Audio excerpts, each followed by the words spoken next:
Welcome everybody to the 29th class in this Bhagavad Gita study series. We are in the 6th chapter titled Dhyana Yoga or Atma Samyama Yoga. And we would like to, as usual, acknowledge Swami Paramarthananda Saraswati for the traditional rendering of Vedanta as was done for over 1,000 years, starting with Adi Shankaracharya. We'll say a small prayer before we get started. Om Shri Guru Pyo Namaha Sada Shiva Samarambam Shankaracharya Madhyamam Asmadacharya Paryantam Vande Guru Parampara. Salutations to the lineage starting with Lord Sadashiva, with Adi Shankaracharya in the middle, and continuing up to our immediate teacher, Swami Paramarthananda Saraswati. So, with this, we will go to where we left off last class. So, this chapter is a quintessential chapter on yoga and a yogi. Even though in modern times, as I've said many times, the word yoga has come to be associated with postures, all the fancy acrobatics that people do. But in the scriptures, yoga refers to meditation, literally a set of practices that you do to still the mind. And it can start with diet, fasting, um, prayers to still the mind. So all these still the mind. So all these disciplines which are used to still the mind so that the mind becomes useful for contemplation of why we suffer. What is that? That is observing my mind. Because if your mind, you're totally enmeshed in the mind, you cannot observe your thoughts. But when the mind calms down, as it happens during meditation, then you will understand that this observer, what they call the sakshi, the witness to all the events, is not the body. It is not even the mind, because anything that is the object is not the subject. It is not you. And there is this consciousness principle that witnesses the mind, that sees the thoughts arising in the mind. So, this is what you are. And this is not subject to the birth and death of the body. It is permanent and it does not suffer. It does not get hurt when the body gets hurt.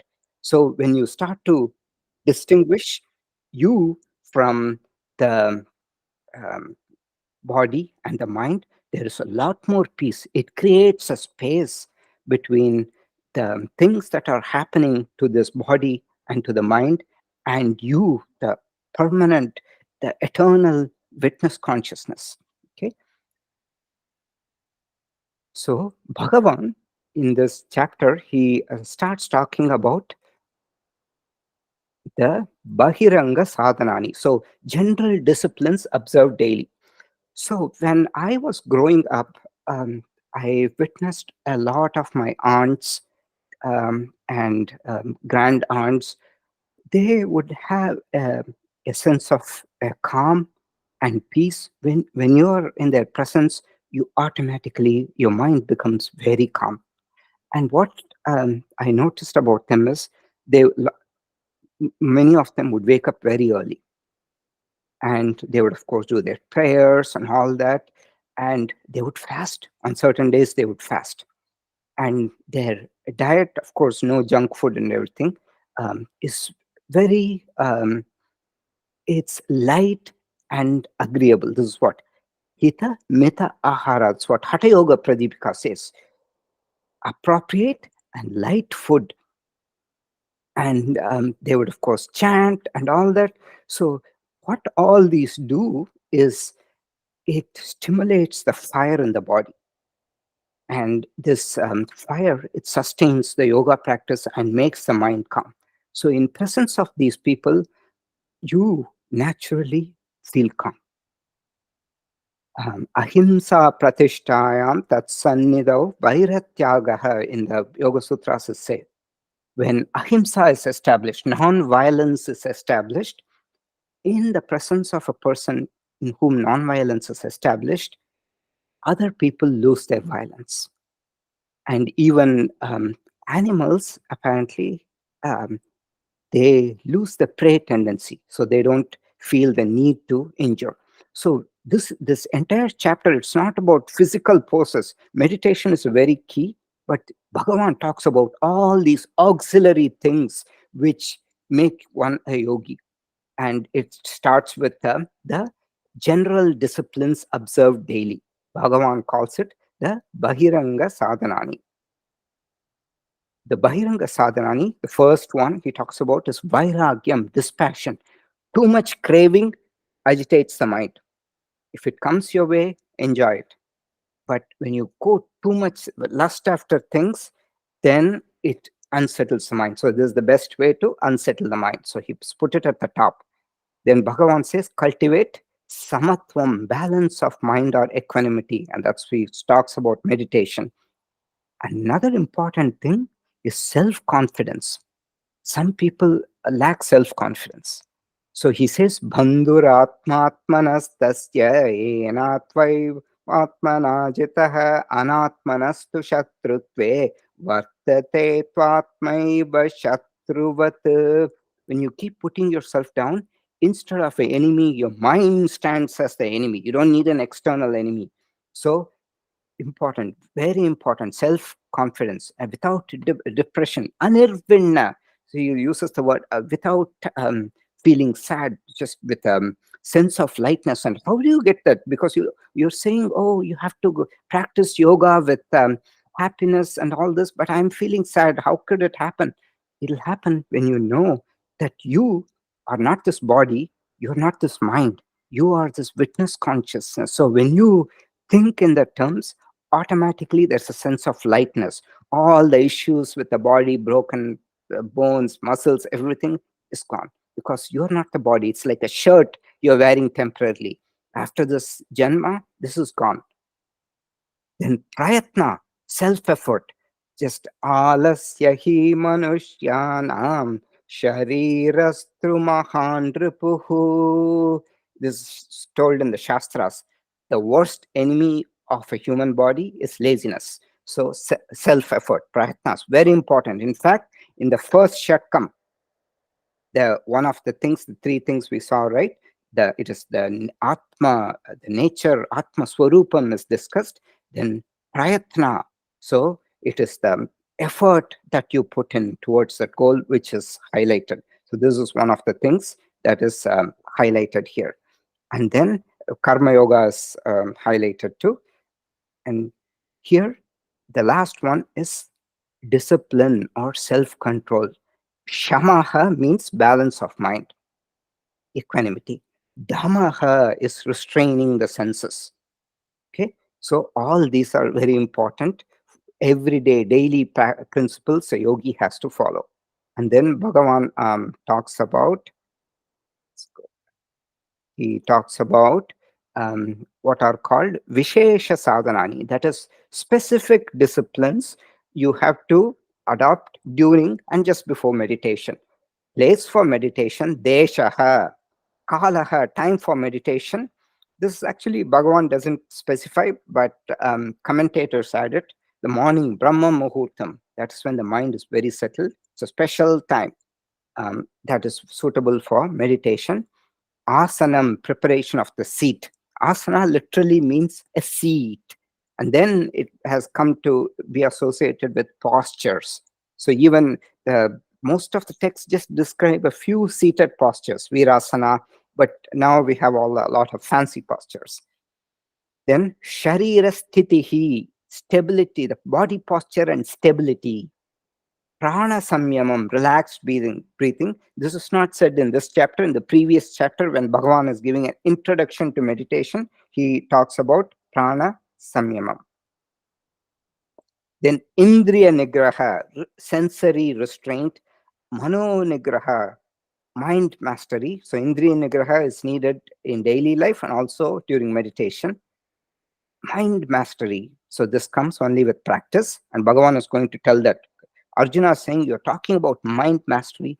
Even for a second, my mind is not in place. It's just wandering here and there. You're telling it's just do mind mastery, but it's like controlling the wind. It's as difficult as controlling the wind. Vayo riva sudushkaram. Sudushkaram, very difficult. It's like as difficult as controlling the wind. And Bhagavan is going to give some secrets how to control the mind. Then buddhi nishchayaha, conviction regarding the necessity and utility of meditation. This is in fact one of the most important things. When life gets a little difficult, the first thing that gets axed is meditation. So we would need some exercise or maybe asana little, but first thing that gets chopped out is meditation. So buddhi nishchaya, the conviction, that's very important. So with this, we will just revise the 25th shloka again. This is where we stopped last time. Shanai shanairu paramet buddhya dhruti gruhitaya atma samstam mana कृत्वा न किंचिदपि चिंतयेत. Gradually, shanai. This word is used throughout the scripture. Slowly. These things you cannot rush. Meditation, one cannot rush. Let the yogi attain quietude with a firm grip of the intellect. So here, intellect means the conviction. You know that you believe strongly. You've seen the results. And even if you've not, you've known it from a wise person who you regard highly, that meditation will give great benefits. That is the conviction you have. With the mind placed in the self. So we saw that, right? Atma samstam. How do you place the mind in the self? The self, as we have seen, is aprameyaha. It is indescribable. How do you bring the mind to rest on something that is indescribable? It is through thoughts about the Atma, that is negating everything that is not the Atma. In meditation, when you see thoughts coming in the mind, you see, so you are not the mind. So that is how, by saying neti, not this, na iti, not this, not this. That's how you come to know, understand the nature of the Atma. So when your mind has become still to a certain level, we talked about the two types of meditation, upasana, nididhyasanam. In the Yoga Sutras, what's talked about is upasana, to when the mind becomes still. Yogaha chitta vritti nirodha. When that state comes, you can wield the mind in whichever way you want. All the samyamas that Patanjali talks about, uh, chit, on Nabhi Chakre, Kaya, Vyuha Jnanam. When you bring your attention to the Nabhi Chakra, the navel chakra, you can know how your body is structured, how all the organs, the whole Kaya Vyuha, the arrangement of the body, um, uh, and many different things. Parachittasya Jnanam, you by meditating pratyayasya parachitta jnanam. When you meditate on the screen of your mind, you can read others' minds, all that he says. But the first thing is to become calm, and then you can wield the mind in whichever way you want. Then it won't get scattered. You can do laser focus. Okay, upasana and nididhyasana. Here, atma samsam is nididhyasana, controlled focus of thoughts to negate what is not you. Is it clear, everybody? So it's a very important point. So I thought I will recap all this in this. Now, when I had done some workshops, there is this voice. I'll play this the shlokas, because the voice is very melodious and captivating, but it doesn't follow the meter. So sometimes there'll be upper shrutis. So I'm only playing those which are in shruti. So let's hear that.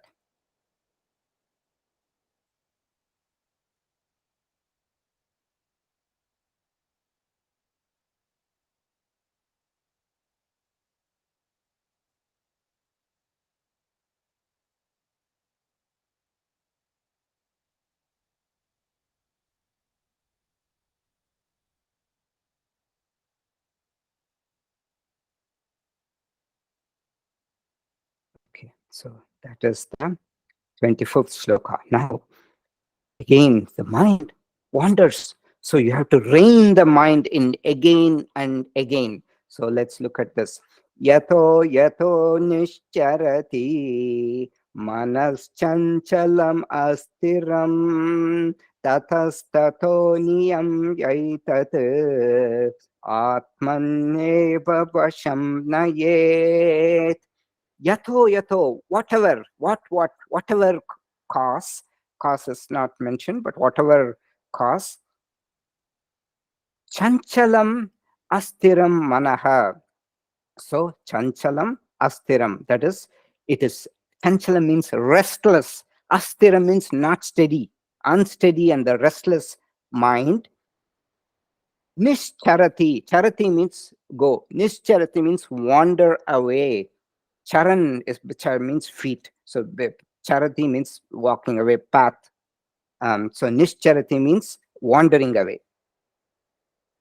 Niyamya, restrain. So niyamya, so you restrain etat, this mind, to atmani eva, to the atma alone. So it's wanders, bring it back to thoughts of the atma.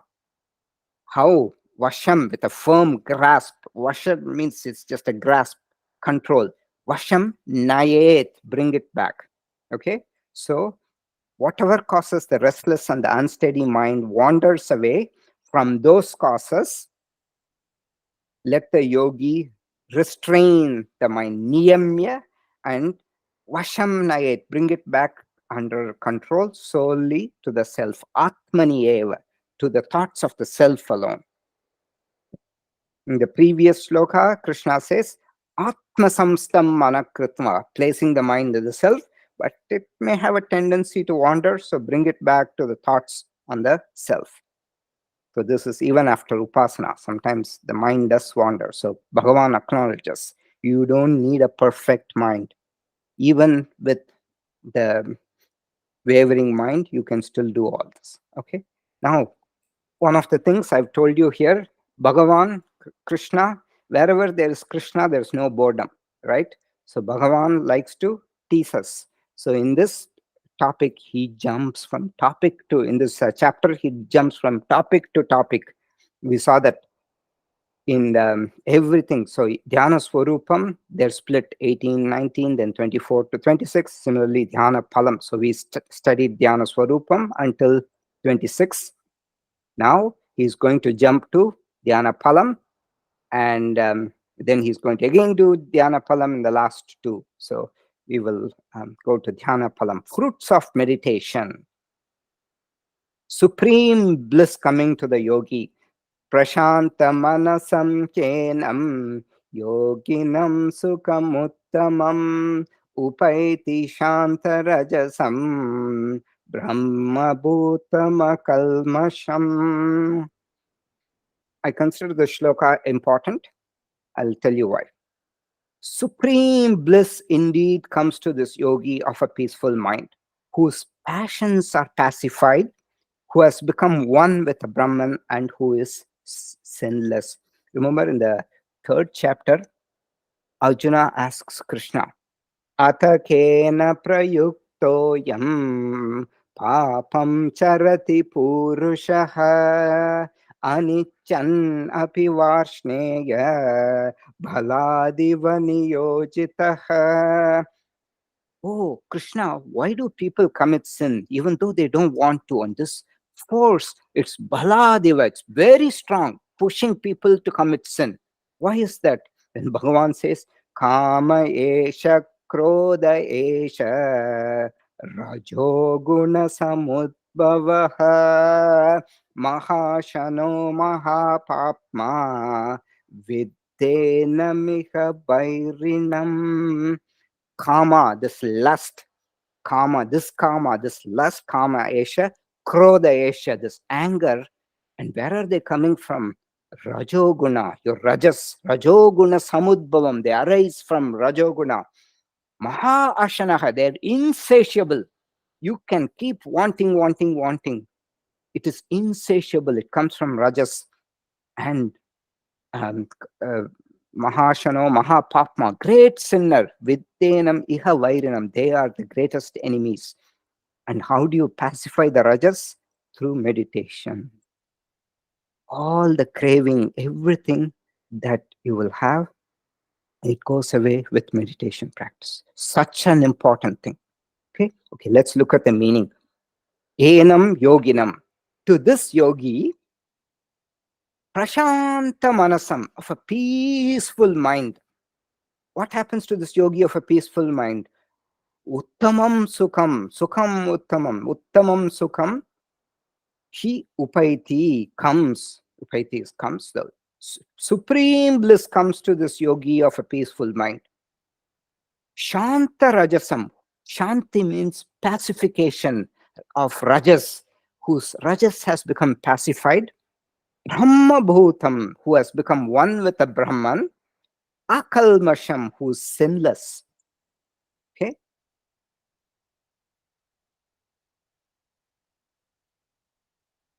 In the Yoga Sutras also it says, after the meditation, what happens?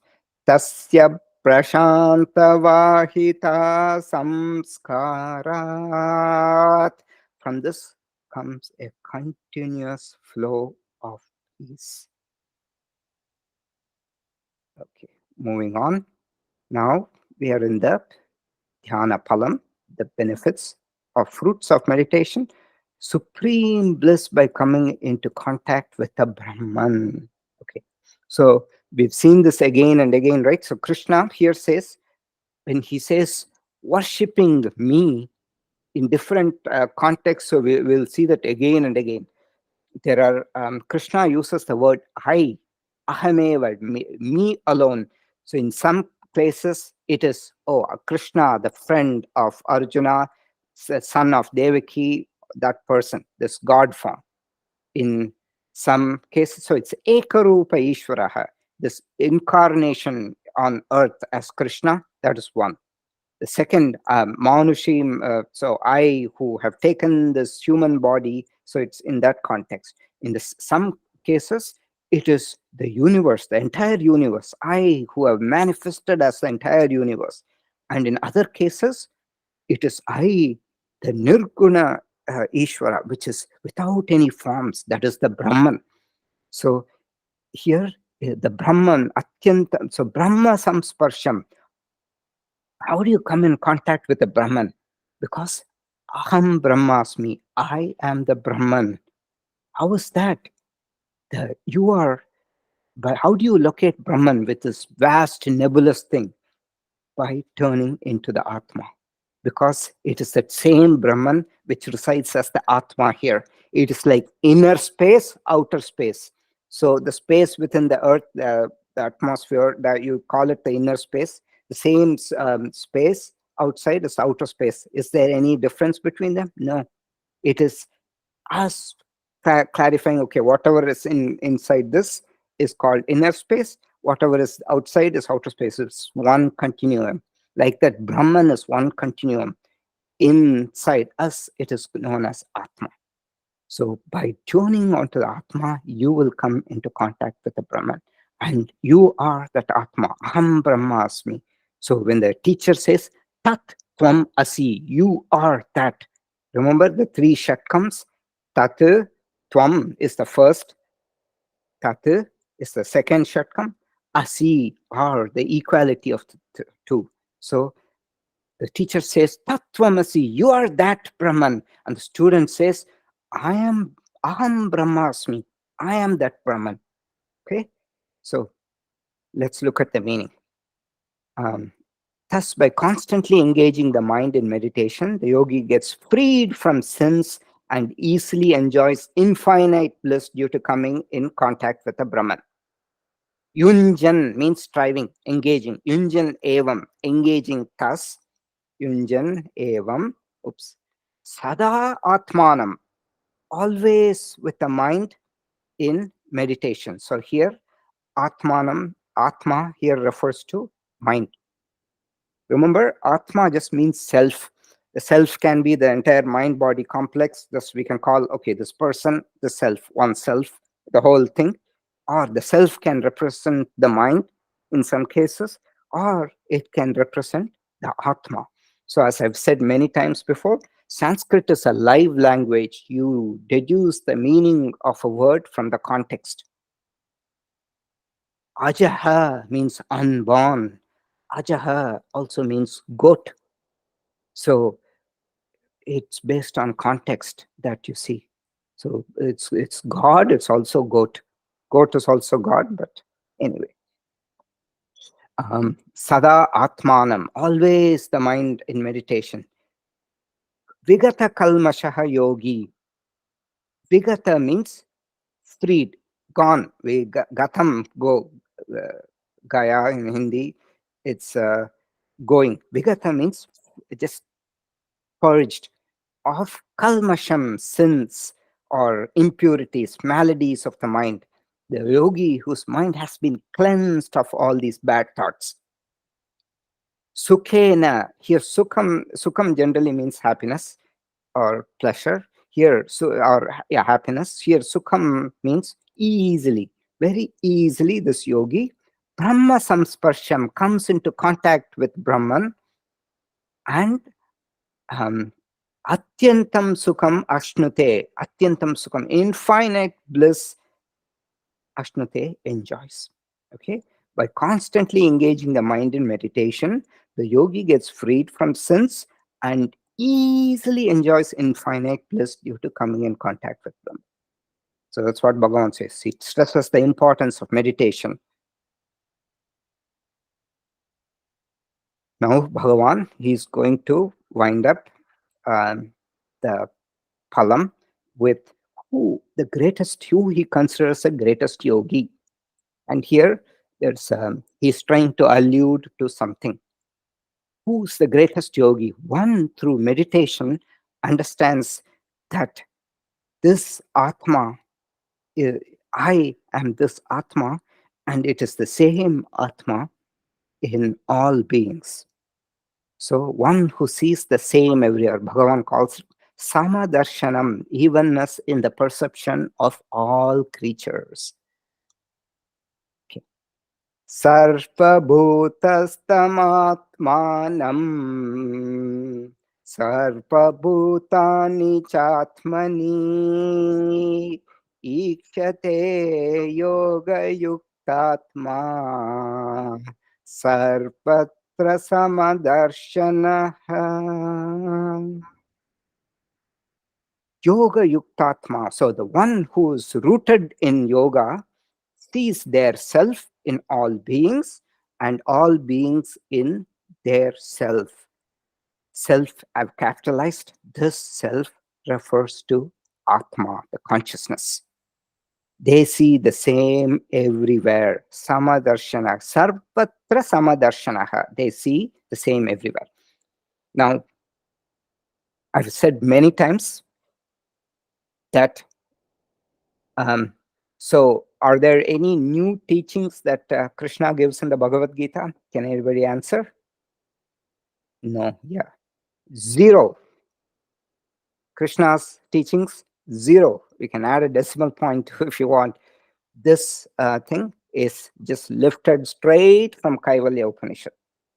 Swamiji very clearly says. So in Kaivalya Upanishad, it goes as Sarva Bhutastamatmanam Sarva Bhutani Chatmani. Ditto. Then Sampashyan Brahma Paramam Yati Nanyena Hetuna. So this these yogis, they see the supreme Brahman. That's what the Kaivalya Upanishad says. Now we'll look at this shloka. The Yoga Yuktatma, one who's rooted in yoga. So here Atma, yeah, like Yuktatma, the yoked one is an individual who is rooted in yoga. Okay, see Atma, different meanings in different places. Sanskrit, very live language. Ikshate means sees. The Yoga Yuktatma sees what? Atmanam, their own Atma. So here Atmanam is a noun. It's their Atma. There. And how do they see it? They see their self. Sarva Bhutani Atmani. So Sarva Bhutastam, Sarva Bhutastam. They see their Atma seated in all beings. The same Atma they see seated in all beings because it's one full continuous space. There's no distinction. The same space in your home, my home, what's it? It's still space. Bay of Bengal, Pacific Ocean, it's still the same one continuous water, right? We are dividing and saying this line belongs to this country, this line belongs to that, but it's not a different water. It's one continuous thing. So, and what do they see? Sarva Bhutani, all beings, Atmani means in their self. All the same beings in their self. What? Same Atma in their is in me too. And they sarvatra samadarshanaha, they see the same everywhere. So is it understood? Okay. And Bhagavan here now he says, Yo mam pashyati sarvatra sarpam cha mayi pashyati tasyaham na pranashyami sachamena pranashyati. For those who see me everywhere and everything in me, I am not lost to them and they are not lost to me. So here the word I refers to Nirguna Brahman. It does not refer to this Krishna. So it can be very confusing at times. Krishna uses the word I in different contexts. So we have to know what the I means from the context. So here, Bhagavan refers to Nirguna Chaitanya, the formless, the Brahman. So once they know the previous shloka, this is the consequence of the previous shloka. Once they know it's the same space in all, then they're not lost because that Brahman is in me. I am that Brahman. It's not just in me. I am that Brahman. Yo means those. Mam pashyati, who see me. Sarvatra, everywhere.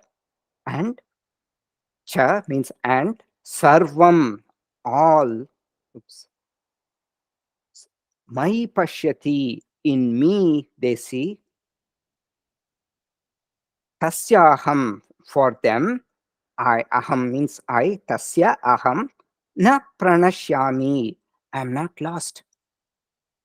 And sa, cha means and same na pranashyati. To me, they are not lost. I am not lost to them. They are not lost to me because we are one and the same. Okay. Very here he gives a prelude to the Tattvam Asi part. Aham Brahmasmi. Is it understood, everybody? Any questions here?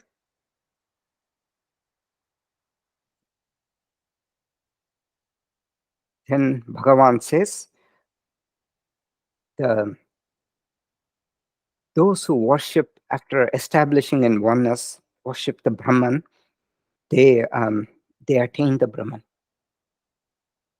Sarvabhutasthitham yo mam bhajat ekatvam astitaha sarvata vartamanopi sayogi mayi vartate.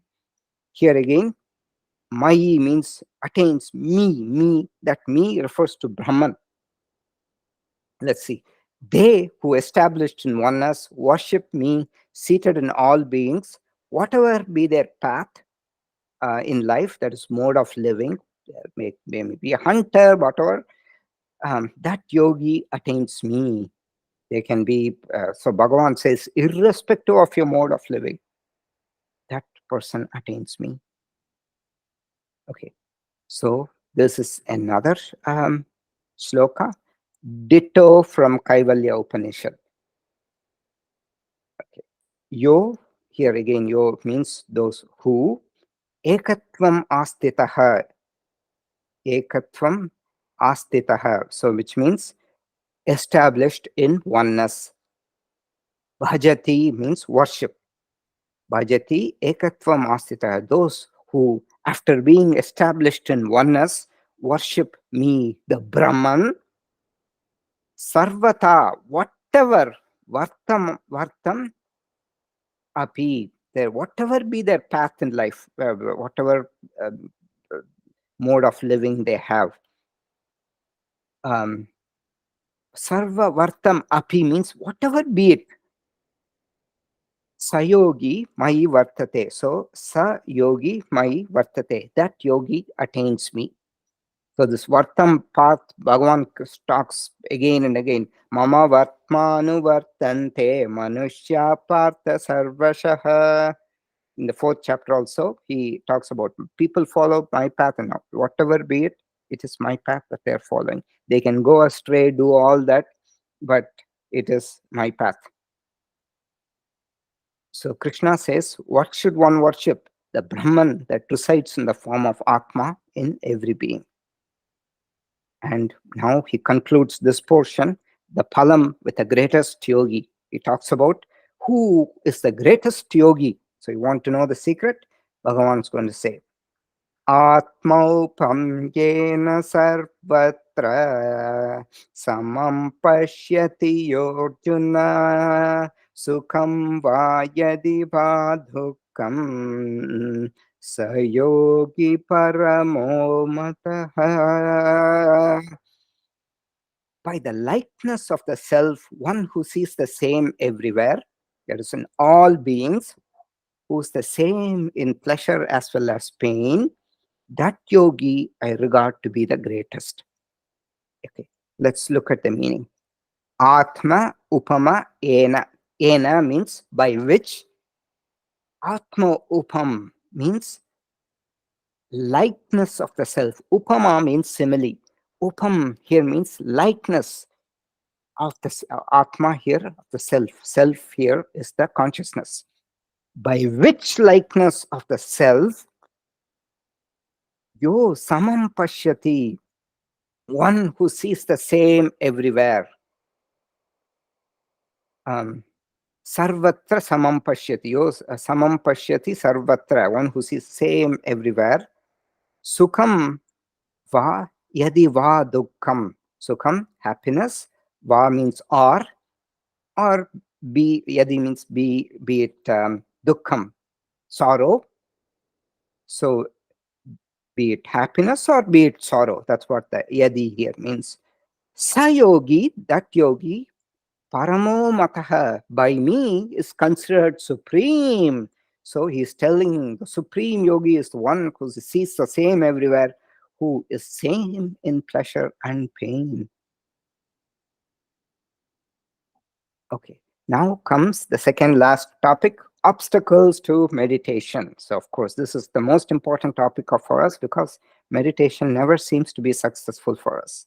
It's just always out of grasp. So Bhagavan is going to give the secret here. So Arjuna asks the question on the difficulty of the practice. Arjuna uvacha yoyam yogastvaya proktaha samyena madhusudana etasyaham na pashyami chanchalatvat sthitim stiram. Arjuna is now lamenting. He's saying, what you're saying is just hopeless. There is no hope in this thing. He's saying, in this yoga from samyama, this yoga that you're talking about, from a balanced state of mind, samyama, the balanced state, which has been spoken by you, O Madhusudana. Madhusudana refers to Krishna, the slayer of the demons, Madhu. It actually refers to our the craving and all this, one who removes the cravings when you think of him. That's what that Madhusudana means. I am not able to see any stability. Stability means ability to practice regularly due to the restlessness of the mind. So let's look at the meaning. Yo, I am yoga. I am samyena yoga. This yoga from the state of samyama, balance of the mind. Yo, which vaya proktaha, which has been spoken by you. Yo, vaya proktaha, which has been spoken by you. O Madhusudana, aham ye tasya, in this stiram stitihi, steady position, na pashyami, I don't see any steady position, which means I cannot practice this regularly. Sorry, no way.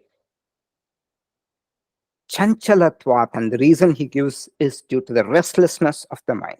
Chanchala means restless. And he says, Chanchalam kimana Krishna pramati bhalavatridam tasyaham nigraham manye Vayoriva sudushkaram. Okay. So, chanchalam hi manaha. The mind is indeed restless. So, Bhagavan very clearly acknowledges it is indeed a problem. Meditation is not easy. Just when the Yoga Sutras, Patanjali says, Bhava pratyayor videha prakritilayanam. Some people, bhavaha, pratyaya, their minds is videha. It's very special. They're naturally gifted. And Krishna will later say, who are those people? They were the ones who practiced yoga in their previous life. So it continues. For them, they'll be like born with a mind that gets into meditation. Child prodigy, like that. And so Patanjali says some people are born with that minds. For others, Shraddha, Virya, Smriti, Samadhi, Prajna, Purvaka, Itaresham. For them, faith, Shraddha, Virya, vigor, Smriti, a constant, like a good memory, noting everything, taking notes. Smriti, Samadhi, calmness of the mind. Prajna, wisdom, Purvaka, iteration, all these, they proceed to getting to the state of um, uh, great stillness. So, chanchalam hi manaha, restless indeed is the mind. And what it is? It is pramati, it is turbulent, balavat, very strong, dridam. Dridam means firm, unyielding. Our mind, does it yield? You want to focus on something, it's thinking about all the bad thoughts.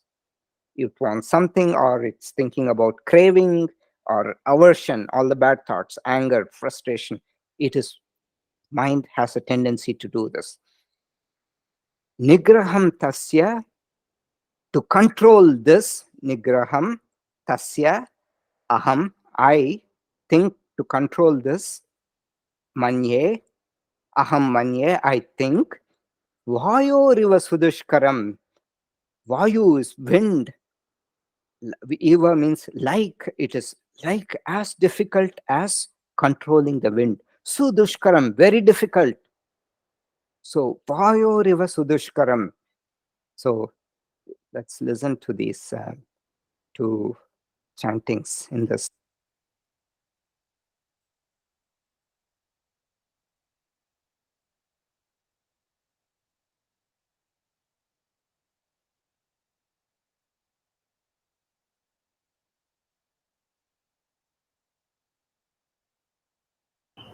Can't hear, Dinesh Oh, ji. oh, you can't hear. I'm sorry. Yeah, I couldn't hear the previous one either. Oh, so let's see. I shared the screen with, let me share again.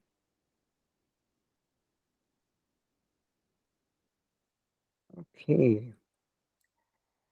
Also share tab audio, and let's see if it works this time.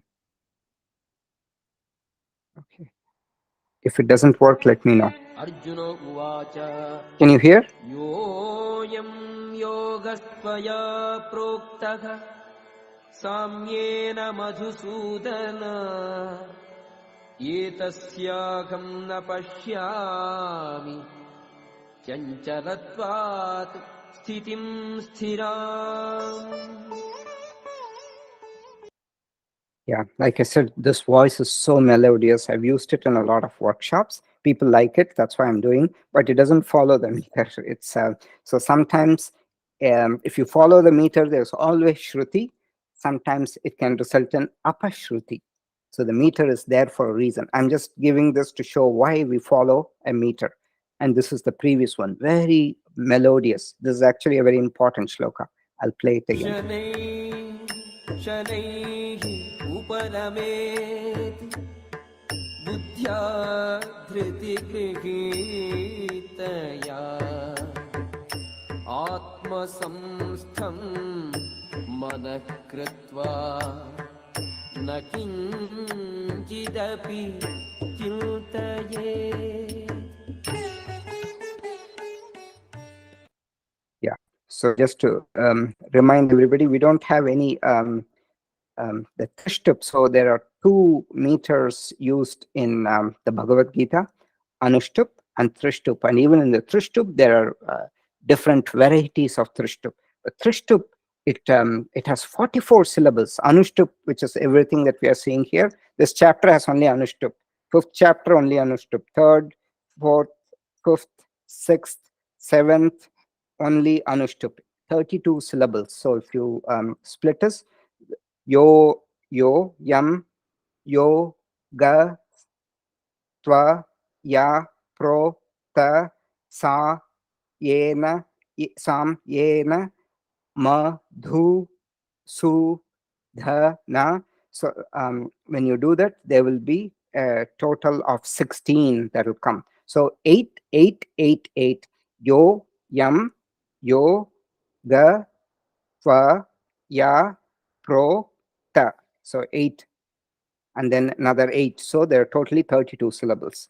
And the reason they did this is it's very easy to memorize when the meter is there. It's with a tune, you can very quickly, it'll fall into place. And in the Trishtup meter, it gives a sense of urgency. When there is a battle that's going to happen, even in the Aditya Hritayam, Athara Vivagam Vidisya Ramam, so the Rama, when he gets the Aditya Hritayam, the blessing, is ready to face Ravana. So it's like a sensation, something. And when Ascharyavat pashyati kaschitenam. Oh, some people see this Atma has wondered. Ascharyavat padati tathaiva chanyaha. Some people speak of this as wonder, but nobody understands this. So it creates like a sensation. So all other times we have the Anushtup meter. So Trishtup for sensation, Anushtup for regular mode. So let's listen to this too. चञ्चलं हि मनः कृष्ण प्रमाथि बलवदृढम् तस्याहं निग्रहं मन्ये वायोरिव सुदुष्करम्.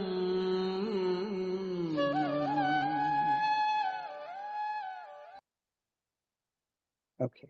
So then Bhagavan will stop with this verse. Bhagavan is now going to give the secret. Bhagavan acknowledges and he's going to give the secret. Shri Bhagavan uvacha asamshayam mahabhaho mano durnigraham chalam apyasena tu kaunteya vairagyena cha gruhyate. Very important shloka. Bhagavan said, without a doubt, no questions, meditation is not easy. Controlling one's mind is very difficult. Oh, mighty armed. Maha, he uses the word again and again. They call each other mighty armed. Here Krishna is calling Arjuna mighty armed, then Arjuna will call Krishna mighty armed. They have like the warriors, right? Like muscle, big rippling biceps. So asamshayam, without, samshaya means doubt. Asamshayam, without a doubt. Oh, one with mighty arms. Manaha durnigraham achalam. The mind is difficult to control, and achalam, restless.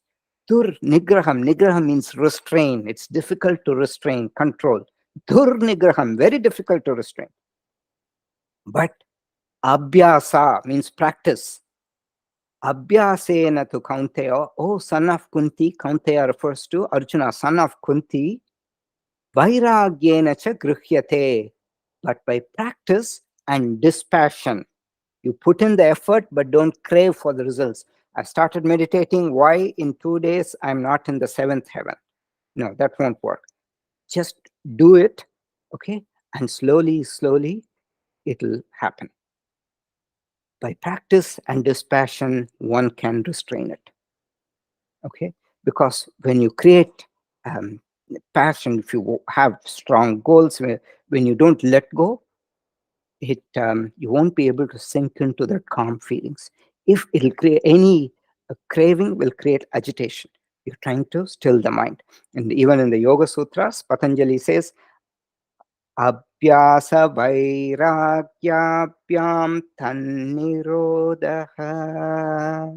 Yoga chitta vritti nirodha. Yoga has cessation of the turbulence in the mind. Vrittis are like this turbulent thoughts that come. Chitta vritti nirodha, just like just cleansing. Rodha means it's a strong word. Look at how the tongue is rolled in Sanskrit. A lot of it, the words, the force and all this in 17th chapter we'll see. And Bhagavan is talking about all the foods, kata, vatara, lavanam, all this, like all the tak, takkar. For the Rajasic foods, he's going to use all those words. You'll see just from the use of the words, you'll know it's Rajasic foods.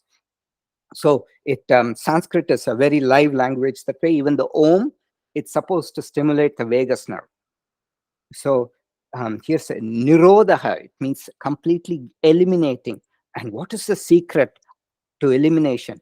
Abhyasa vairagyapyam tannirodha. This nirodha comes from practice and dispassion. Everywhere in the scripture, it says that. Okay, so it's 8:22. We will stop and we will do the chanting.